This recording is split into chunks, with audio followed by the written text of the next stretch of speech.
Hello everyone, आज हम पढ़ेंगे कुछ एग्ज़ाम में पूछे गए क्वेश्चन और आने वाले एग्ज़ाम में क्या क्या इम्पोर्टेंट बन सकते हैं उससे रिलेटेड क्वेश्चन और काफ़ी डिटेल में। तो आज का सबसे पहला क्वेश्चन है कि झेलम नदी को किस नाम से जाना जाता है ऋग्वेदिक नेम में। तो वितास्ता। ठीक है। अब देखो, उसी तरह अदरविन रिवर है तो उसको किस नाम से जाना जाता है, जैसे कि इंदुस को सिंधु, चेनाब को अस्किनी, रवि को पुरुषनी। तो बहुत बार पूछा जाता है कि रवि को किस नाम से जाना जाता है, तो पुरुषनी। ब्यास को बिपास और सतलज को सुदुद्री। ठीक है। तो इसमें दो ही ज़्यादा इम्पोर्टेंट बनता है, पहला तो रवि, रवि का पुरुषनी, और झेलम, झेलम का बितास्ता। बाकी इंदस का तो सिंधु सेम है, और एक चेनाब, चेनाब का अक्सिनी। बाकी ब्यास का बिपास हो गया, सतलज का सुतुद्री हो गया। तो यहाँ पे तीन ही इम्पोर्टेंट है, चेनाब का अक्सिनी, रवि का पुरुषनी और झेलम का वितास्ता। ठीक है। अब देखो, सबसे ज़्यादा ऋग्वेदिक में सबसे ज़्यादा बार डिस्कस होने वाला जो वर्ड है वो है सिंधु। ठीक है। और जो मोस्ट सबसे पवित्र जो रिवर है उस सरस्वती को बताया गया है। अब देखो, पंजाब होता है ना, पंजाब। तो पंजाब का मतलब क्या होता है? देखो, पंज, पंज मतलब क्या हो गया? पांच। और अब मतलब रिवर, तो 5 रिवर। ठीक है, 5 रिवर। अब वो कहाँ पे मिलता है? तो मिठानकोट। ठीक है, मिठानकोट पे।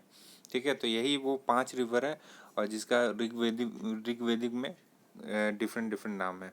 ठीक है। तो अब देखो, और कुछ पढ़ने वाले हम लोग, जैसे कि जो इंस्ट्रूमेंट होते हैं, तो बहुत सारे क्वेश्चन पूछे जाते हैं कि कौन सा इंस्ट्रूमेंट कौन बजाते हैं। तो देखो, संतूर जो है वो शिव कुमार शर्मा, ये बहुत बार पूछा जाता है। उसका बाद सरोद है, इसमें जो अली अकबर खां हो गए, अमजद अली हो गए, उसके बाद फिर बहादुर खां हो गए, ये तीन इम्पॉर्टेंट है इसमें।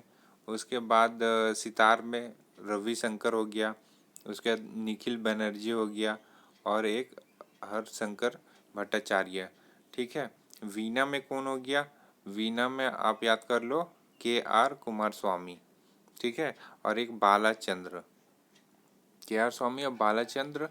अब देखो, शहनाई में बिस्मिल्लाह का, ये इम्पोर्टेंट है, एग्ज़ाम में बन सकता है। और तबला में जाकिर हुसैन काफ़ी ही फेमस है। ठीक है।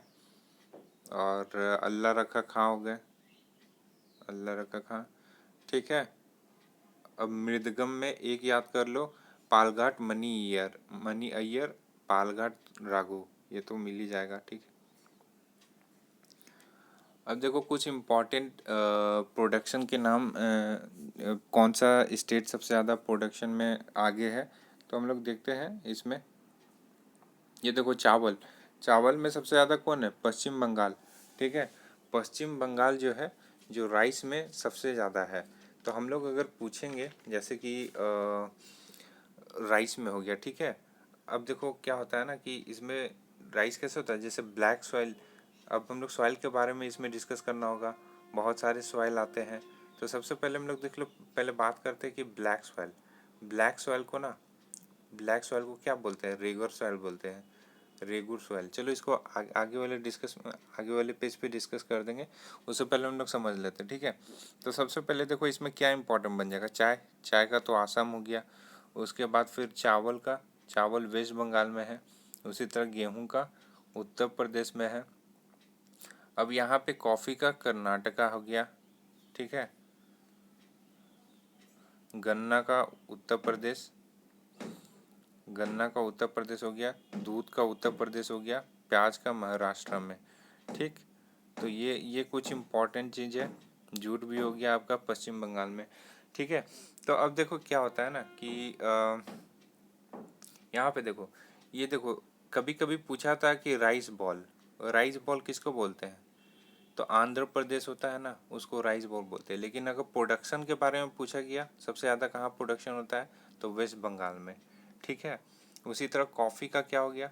कॉफ़ी का हो गया आपका कर्नाटका। टी का कहाँ हो गया? टी का आसाम हो गया, आसाम हो गया।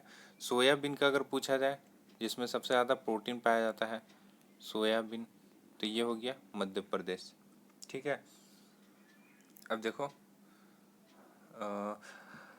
अब यहाँ पे होता है जैसे कि कौन सा सबसे ऐसा सॉइल है ना जो सबसे ज़्यादा खराब, मतलब खराब बोल सकते हैं क्योंकि बहुत ज़्यादा फर्टाइल का ज़रूरत होता है, तो लेटराइट सॉइल को बोलते हैं, जो कि खराब माना जाता है क्योंकि सिर्फ इसमें कैस्यू होता है ना, काजू, वो प्रोडक्शन होता है, बाकी और के लिए बहुत ज़्यादा फर्टिलाइजेशन की ज़रूरत है। अब अपने देश में सबसे ज़्यादा सॉइल कौन सा पाया जाता है, तो एलुवियल सॉइल होता है, एलुवियल सॉइल, जो कि सबसे ज़्यादा हमारे देश में पाया जाता है। ठीक, अब देखो इसमें क्या हो गया ना, एलुवियल सॉइल में, देखो एलुवियल सॉइल में क्या हो गया, एलुवियल सॉइल में हो गया कि आपका हो गया दो चीज़ आता है। पहला एक होता है खादर होता है, खादर होता है, एक भांगर होता है। ठीक है, तो बहुत बार पूछता है कि ओल्ड एलुवियल सॉइल कौन है, तो देखो भांगर, भांगर मतलब पुराना, यानी इसको बोल दो ओल्ड एलुवियल सॉइल, और न्यू खादर मतलब new alluvial soil. I hope guys आपको क्लियर हो गया होगा इतना। फिर ठीक है, फिर आगे पढ़ लो, जैसे कि ब्लैक सॉइल। ठीक है, ब्लैक सॉइल के बारे में देख लो कि ब्लैक सॉइल, तो ब्लैक सॉइल क्या होता है, रेगुर सॉइल बोलते हैं इसको, रेगुर सॉइल। ठीक है, रेगुर सॉइल बोलते हैं। फिर महाराष्ट्र, महाराष्ट्र में सबसे ज़्यादा, फिर एमपी में सबसे ज़्यादा होता है, ये इसका होता है प्रोडक्शन होता है। आई होप कि इतना क्लियर हो गया होगा आप सबको। अब move to the next question. अब देखो ये सब तो पढ़ाया हुआ है, मैंने 2-3 ही वीडियो बनाया था, लेकिन 2-3 वीडियो से ही बहुत सारा क्वेश्चन आ गया। जैसे कि यहाँ पे है सिंगल सिटीजनशिप का, तो सिंगल सिटीजनशिप आपका ब्रिटेन से लिया गया है। ठीक, उस दिन बताया था फंडामेंटल राइट पूछेगा तो यूएसए, और फंडामेंटल ड्यूटीज पूछेगा तो रसिया, और यहाँ से directive principle of state policy भी लिया गया है, सॉरी 5 ईयर्स प्लान लिया गया है। ठीक है, directive principle of state policy किससे लिया गया है, आयरलैंड से लिया गया है। और क्या लिया गया है, इलेक्शन किसका, प्रेसिडेंट का, इलेक्शन ऑफ प्रेसिडेंट का। ठीक है, directive principle of state policies और इलेक्शन ऑफ प्रेसिडेंट। ठीक, जर्मनी से क्या लिया गया है, इमरजेंसी का प्रावधान।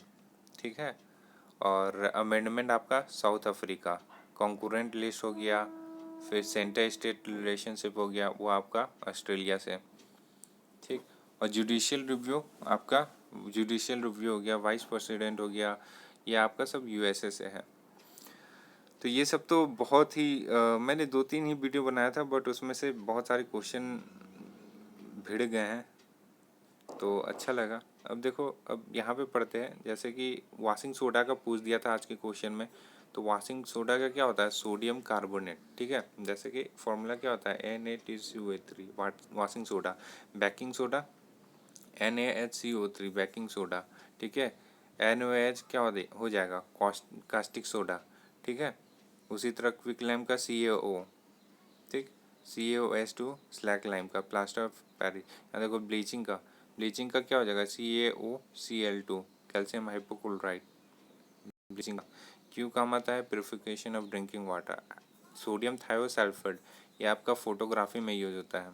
ठीक है, ना मूव टू द नेक्स्ट। अब देखो कुछ इंपॉर्टेंट विट्रियल है जो कि काफ़ी ज़्यादा कंफ्यूजिंग होते हैं, तो कंफ्यूज मत होना। यहाँ पे जो वाइट विट्रियल होता है ना, वो जिंक सल्फाइड के लिए यूज होता है। ब्लू विट्रियल सबसे ज़्यादा पूछा जाने वाला क्वेश्चन, ब्लू विट्रियल, तो इसको कॉपर सल्फेट बोलते हैं। फिर ग्रीन विट्रियल को फेरस सल्फेट। ठीक, तो वाइट हो गया आपका जिंक सल्फेट, ब्लू विट्रियल को कॉपर सल्फेट, और ग्रीन ग्रीन को फेरस। ठीक है, देखो ये जो ग्रीन विट्रियल है ना, मेडिकल ट्रीटमेंट में यूज होता है, आयरन डिफिशियंसी एनीमिया, ये फंगीसाइड पेस्टिसाइड में यूज होता है। ठीक है, अब ये तो पढ़ लिया। अब देखो यहाँ पे क्वेश्चन है, ये क्वेश्चन है कि एका बोरोन मेनली पीरियोडिक टेबल में किसको रिप्लेस करता है। देखो देखो बोरोन होता है ना, बोरोन वो स्कैंडियम को रिप्लेस करता है, स्कैंडियम को। वही अगर हम बात करें गैलियम को कौन रिप्लेस करता है, तो एल्यूमिनियम, एक का एल्यूमिनियम। उसी तरह हम लोग बात करें जर्मेनियम का, तो जर्मेनियम को कौन रिप्लेस करेगा, सिलिकॉन। ये देखो ये मेटलाइड हो गया, जैसा कि सिलिकॉन हो गया, जर्मेनियम हो गया, ये सब मेटलाइड है। ठीक है, तो यहाँ पे बोरोन का बोला तो स्कैंडियम, एल्यूमिनियम का गैलियम। ठीक है, तो मेनली पीरियोडिक टेबल में इसको रिप्लेस किया गया है, रिप्लेस करता है ये। और देखो नाटक अकेडमी बेसिकली इसका फॉर्मेशन हुआ था 1953 में। हेडक्वार्टर न्यू दिल्ली में है। कहाँ पे है? फिरोज शाह रोड में है। अब यहाँ पे देखो जो एक और क्वेश्चन पूछा गया था आज के एसएससी एमटीएस में कि फादर ऑफ जीएसटी कौन है? अटल बिहारी वाजपेयी। ये भी मैंने पढ़ाया है जीएसटी का, जो पिछला वाला वीडियो था उसमें, कि फादर ऑफ जो जीएसटी है वो अटल बिहारी वाजपेयी है। 1 जुलाई 2017 में जीएसटी हुआ था। ये कैसा टैक्स है? इनडायरेक्ट टैक्स है, ठीक है। और 101 अमेंडमेंट में आया है, 246 ए में है। और फिर जीएसटी काउंसिल कहाँ पे है? जीएसटी काउंसिल आपका ये देखो, जीएसटी काउंसिल है आपका 279 एम में, 279 एम में, ठीक है। जीएसटी काउंसिल रेट कितना होता है? 0 होता है, 5 होता है, 12 होता है, 18 होता है, 28 होता है। 28% अभी कैसीनो गेमिंग पे लगा है। कैसीनो गेमिंग पे 28 गेमिंग। उसी का जो जीएसटी काउंसिल का जो मीटिंग बैठा था ना, वो आपका अभी चंडीगढ़ में बैठा था, चंडीगढ़ में, ठीक है। अब जीएसटी काउंसिल का जो हेड कौन करता है? फाइनेंस मिनिस्टर करती है। फाइनेंस मिनिस्टर कौन है? निर्मला सीतारमन, निर्मला सीतारमन, ठीक है। आई होप कि क्लियर हो गया होगा guys. Now move to the next. तो खेलो इंडिया यूथ गेम्स 2022 में खेलो इंडिया यूथ गेम्स कहाँ? हरियाणा, पंचकूला में, ठीक। अब देखो कुछ क्लासिकल डांसेस है। क्लासिकल डांसेस में सबसे पहले हम लोग बात करते हैं कि फादर ऑफ मॉडर्न, जैसे हम लोग पूछ दिया फादर ऑफ जीएसटी कौन है, तो अटल बिहारी वाजपेयी। अब कभी पूछ देगा father of modern dance in India किसको बोला जाता है, तो उदय शंकर को बोला जाता है। और ये इम्पोर्टेंट है कि बिरजू जो महाराज है वो किस डांस से संबंधित है, तो कथक डांसर से। अब पूछ देगा कि बिरजू महाराज वो कलगा बिंडेनियन, ठीक, कहाँ का घराना? लखनऊ का घराना, ठीक। कंफ्यूजिंग क्वेश्चन रहता है, ऑप्शन में दे देगा कि पंडित बिरजू महाराज कथक से हैं, लेकिन कहाँ कहाँ से संबंधित है? वाराणसी दे देगा, लखनऊ। तो कंफ्यूज हो जाओगे वाराणसी में, इसलिए लखनऊ आंसर है, कालगा बिंदानियन, ठीक है। अब देखो यहाँ पे पढ़ लेते हैं, जैसे कि कथक का इम्पोर्टेंट बन जाता है आपका बिरजू महाराज, बहुत बार पूछा जाने वाला सवाल। उसके बाद फिर भरतनाट्यम में कृष्णमूर्ति, यमिनी कृष्णमूर्ति, या ये आपका कुचिपुड़ी जो आंध्र प्रदेश में उससे भी संबंधित है, ठीक है। उसके बाद आपका रुक्मणी देवी हो गया, रुक्मणी देवी भरतनाट्यम से है। मणिपुरी में बीनो देवी हो गया, ठीक। और देखो कुचिपुड़ी में देखो राजा रेड्डी हो गया, राधा रेड्डी हो गया, ये कुचिपुड़ी से संबंधित है। फिर यामिनी कृष्ण मूर्ति भी कुचिपुड़ी से, अगर ऑप्शन में भरतनाट्यम नहीं दिया गया हो तो, ठीक। अब देखो सतरिया होता है उसका बोरबियन, और एक कलबेलिया, ये राजस्थान से संबंधित है, तो गुलाबो सपेरा। क्रिएटिव डांस और कोरियोग्राफी को कौन बोलते हैं? उदय शंकर बोलते हैं, ठीक है।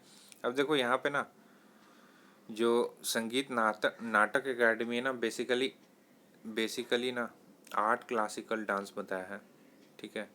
तो उसमें भरतनाट्यम कहाँ का हो गया? तमिलनाडु का। कथक कहाँ का हो गया? केरल का हो गया, सॉरी यूपी का, नॉर्थ ईस्ट का हो गया। कथकली कहाँ का हो गया? केरला का हो गया। मणिपुरी मणिपुर का, ठीक है। तो ये सब कुछ इम्पोर्टेंट बन जाते हैं।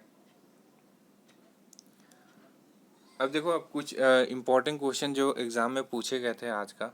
तो देखो एशियन का हेड क्वार्टर कहाँ पे है? एशियन का हेड क्वार्टर है जकार्ता में। अब देखो यहाँ पे ओलंपिक 2024 है, वो कहाँ पे खेला जाएगा? तो पेरिस में। वही अगर पूछ देगा 2028 में, तो लॉस एंजल्स में, ठीक है, लॉस एंजल्स में। अब देखो फादर ऑफ जीएसटी कौन हो गया? आपका हो गया अटल बिहारी वाजपेयी। खेलो इंडिया यूथ गेम्स कहाँ होगा? हरियाणा पंचकूला में। अब देखो कुछ ही दिन पहले मैंने पढ़ाया था कि जगन्नाथ मंदिर, ये अभी पुरी में अभी जस्ट हुआ है। अम्बू जी का मेला भी पढ़ाया था, अम्बू काची मेला, ये कहाँ से संबंधित है? आसाम से। ठीक है। फिर नोआखाई हो गया, ये उड़ीसा से संबंधित है। अब देखो WHO हो गया। WHO कब बनाया जाता है? 7 अप्रैल 1948। अभी टेड्रोस एडोनम है इसके हेड। ठीक है। पूना पैक्ट कहाँ हो गया? पूना एक्ट, पूना एक्ट आपका 1932 में। 1932 में डल लेक कहाँ पे है? डल लेक आपका जम्मू एंड कश्मीर में है। ये पहला यहाँ पे ना जो पोस्ट ऑफिस है ना, वो फ्लोटिंग पोस्ट ऑफिस है, पहला फ्लोटिंग पोस्ट ऑफिस है। ठीक है। इतना हो गया। आई होप कि इतना आपको अच्छे से समझ में आया होगा। और एक और क्वेश्चन देखो, जो पद्मा अवार्ड है ना, पद्मा पद्मा अवार्ड, अभी देखो पद्मा अवार्ड है ना, मैरी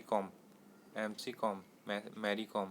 ठीक है। इसको अभी तक सबसे ज़्यादा 6 बार मिला है पद्मा अवार्ड। अब देखो इसमें सबसे ज़्यादा होता है ना, ये हमेशा याद रखना कि 26 जनवरी को दिया जाता है पद्मा अवार्ड। 26 जनवरी को पद्मा अवार्ड दिया जाता है। अब देखो इसमें ना जो इम्पोर्टेंट बन जाता है, जैसे कि अभी देखो इसके ऊपर कौन है? पद्म विभूषण है, फिर पद्म भूषण है, फिर पद्म श्री। इस बार पद्म विभूषण 4 लोगों को दिया गया, फिर पद्म भूषण 17 लोगों को, और पद्म श्री 108 लोगों को, सॉरी 107 लोगों को। तो टोटल कितना हो जाएगा आपका? 128 हो जाएगा। ठीक है। आई होप गाइस कि इतना आप सबको अच्छे से समझ में आया होगा, और इसी तरह एनालिसिस करते रहेंगे, और जो भी होगा पढ़ते रहेंगे। ठीक है। तो गाइस इतना ही आज के लिए। और एक और क्वेश्चन था शायद, खिलाफत मूवमेंट। खिलाफत मूवमेंट भी तो आपको पढ़ाया था। खिलाफत मूवमेंट 1919 में। ठीक है। मार्च में कहाँ पे हुआ था? तो बम्बई में हुआ था, बम्बई में। इसके हेड जो फाउंडेड कौन थे? अली ब्रदर्स थे, अली ब्रदर्स थे। अब इसी में देख लो 1919 में क्या हुआ था, और 1919 में आपका जलियांवाला बाग हुआ था, जलियांवाला बाग हुआ था। ठीक है। इसमें क्या हो गया था? अमृतसर में बैसाखी के दिन जो डैर था सबको मार दिया था गोली से, तो उसी का बदला लेने उधम सिंह 1940 में लंदन में बदला लिया डैर को मार के। ठीक है। सिटीजनशिप होता है वो 5 से 11 होता है, पार्ट 2 में होता है। ठीक है। आई होप गाइस कि इतना आपको समझ में आ गया होगा, और यही सब क्वेश्चन पूछा जाता है। आज के लिए इतना ही। Thank you so much guys. Take care, bye.